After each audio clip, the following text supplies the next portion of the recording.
ছয় জনগোষ্ঠীৰ জনজাতিকৰণ ইস্যুটোৱে মূল ইস্যু আছিলে যিহেতু আমি সেই বিষয়টোৰ ওপৰতে গৈছিলোঁ তেখেতক কৈছে যে STVৰ যিটো ইস্যু আছিলে বা ST প্লেনৰ যিটো ইস্যু আছিলে সেই ইস্যুবিলাক ক্ৰমান্বয়ে নাইকিয়া হৈ গৈছে আৰু STV বা প্লেন দিয়াত কোনো অসুবিধাৰ সৃষ্টি নাই হোৱা গতিকে খুব সোনকালে আমাৰ ছটা জনগোষ্ঠীৰ জনজাতিকৰণৰ মৰ্যাদাৰে অসম আৰু অসমীয়াৰ ভৱিষ্যতটো সুৰক্ষিত কৰিম বুলি তেখেতে আমাক কথা দিছে।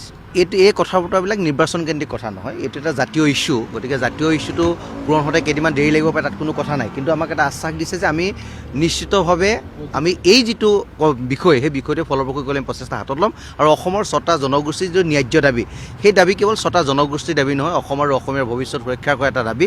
গতিকে এই দাবীটোক ফলপ্ৰসূ কৰি অসমীয়াৰ যিটো ভৱিষ্যত আমি সুৰক্ষিত কৰিম। অতি কম সময়ৰ ভিতৰতে আমি টাই আহোম জনগোষ্ঠীয়ে জনজাতি মৰ্যাদা লাভ কৰিবলৈ সক্ষম হ'ম। যিহেতু যি ধৰণৰ প্ৰতিবাদবিলাক হৈছিল, যি ধৰণৰ বিৰোধিতাবিলাক হৈছিল ট্ৰাইবেল সংঘ বা CC2ৰ পৰা, তেখেতলোকে হয়তো সেই প্ৰতিবাদত কিছু ক্ষেত্ৰত নমনীয় হৈছে, যাৰ কাৰণে নমনীয় হোৱাৰ কাৰণে আমাক জনজাতিকৰণ কৰা বিষয়টো ইমান গভীৰভাৱে চিন্তা কৰিবলগীয়া নহয় বুলি তেখেতে আমাক জানিব দিছে। গতিকে কম সময়ৰ ভিতৰতে আমি এটা ভাল আৰু ফলপ্ৰসূ বাৰ্তা পাবলৈ আমি সক্ষম হ'ম। ছয় জনগোষ্ঠীৰ জনজাতিকৰণ ইস্যুটোৱে মূল ইস্যু আছিলে যিহেতু আমি সেই বিষয়টোৰ ওপৰতে গৈছিলোঁ তেখেতক কৈছে যে STVৰ যিটো ইস্যু আছিলে বা ST প্লেনৰ যিটো ইস্যু আছিলে সেই ইস্যুবিলাক ক্ৰমান্বয়ে নাইকিয়া হৈ গৈছে আৰু STV বা প্লেন দিয়াত কোনো অসুবিধাৰ সৃষ্টি নাই হোৱা। গতিকে খুব সোনকালে আমাৰ ছটা জনগোষ্ঠীৰ জনজাতিকৰণৰ মৰ্যাদাৰে অসম আৰু অসমীয়াৰ ভৱিষ্যতটো সুৰক্ষিত কৰিম বুলি তেখেতে আমাক কথা দিছে।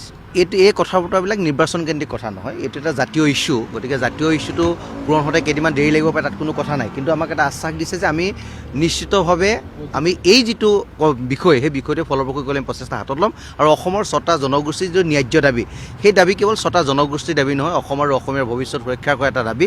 গতিকে এই দাবীটোক ফলপ্ৰসূ কৰি অসমীয়াৰ যিটো ভৱিষ্যত আমি সুৰক্ষিত কৰিম। অতি কম সময়ৰ ভিতৰতে আমি টাই আহোম জনগোষ্ঠীয়ে জনজাতি মৰ্যাদা লাভ কৰিবলৈ সক্ষম হ'ম। যিহেতু যি ধৰণৰ প্ৰতিবাদবিলাক হৈছিল, যি ধৰণৰ বিৰোধিতাবিলাক হৈছিল ট্ৰাইবেল সংঘ বা CC2ৰ পৰা, তেখেতলোকে হয়তো সেই প্ৰতিবাদত কিছু ক্ষেত্ৰত নমনীয় হৈছে, যাৰ কাৰণে নমনীয় হোৱাৰ কাৰণে আমাক জনজাতিকৰণ কৰা বিষয়টো ইমান গভীৰভাৱে চিন্তা কৰিবলগীয়া নহয় বুলি তেখেতে আমাক জানিব দিছে। গতিকে কম সময়ৰ ভিতৰতে আমি এটা ভাল আৰু ফলপ্ৰসূ বাৰ্তা পাবলৈ আমি সক্ষম হ'ম। ছয় জনগোষ্ঠীৰ জনজাতিকৰণ ইস্যুটোৱে মূল ইস্যু আছিলে যিহেতু আমি সেই বিষয়টোৰ ওপৰতে গৈছিলোঁ তেখেতক কৈছে যে STVৰ যিটো ইস্যু আছিলে বা ST প্লেনৰ যিটো ইস্যু আছিলে সেই ইস্যুবিলাক ক্ৰমান্বয়ে নাইকিয়া হৈ গৈছে আৰু STV বা প্লেন দিয়াত কোনো অসুবিধাৰ সৃষ্টি নাই হোৱা। গতিকে খুব সোনকালে আমাৰ ছটা জনগোষ্ঠীৰ জনজাতিকৰণৰ মৰ্যাদাৰে অসম আৰু অসমীয়াৰ ভৱিষ্যতটো সুৰক্ষিত কৰিম বুলি তেখেতে আমাক কথা দিছে।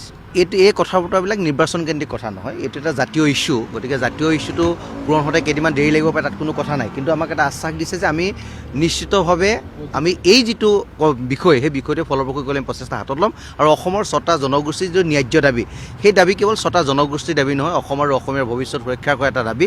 গতিকে এই দাবীটোক ফলপ্ৰসূ কৰি অসমীয়াৰ যিটো ভৱিষ্যত আমি সুৰক্ষিত কৰিম। অতি কম সময়ৰ ভিতৰতে আমি টাই আহোম জনগোষ্ঠীয়ে জনজাতি মৰ্যাদা লাভ কৰিবলৈ সক্ষম হ'ম। যিহেতু যি ধৰণৰ প্ৰতিবাদবিলাক হৈছিল, যি ধৰণৰ বিৰোধিতাবিলাক হৈছিল ট্ৰাইবেল সংঘ বা CC2ৰ পৰা, তেখেতলোকে হয়তো সেই প্ৰতিবাদত কিছু ক্ষেত্ৰত নমনীয় হৈছে, যাৰ কাৰণে নমনীয় হোৱাৰ কাৰণে আমাক জনজাতিকৰণ কৰা বিষয়টো ইমান গভীৰভাৱে চিন্তা কৰিবলগীয়া নহয় বুলি তেখেতে আমাক জানিব দিছে। গতিকে কম সময়ৰ ভিতৰতে আমি এটা ভাল আৰু ফলপ্ৰসূ বাৰ্তা পাবলৈ আমি সক্ষম হ'ম।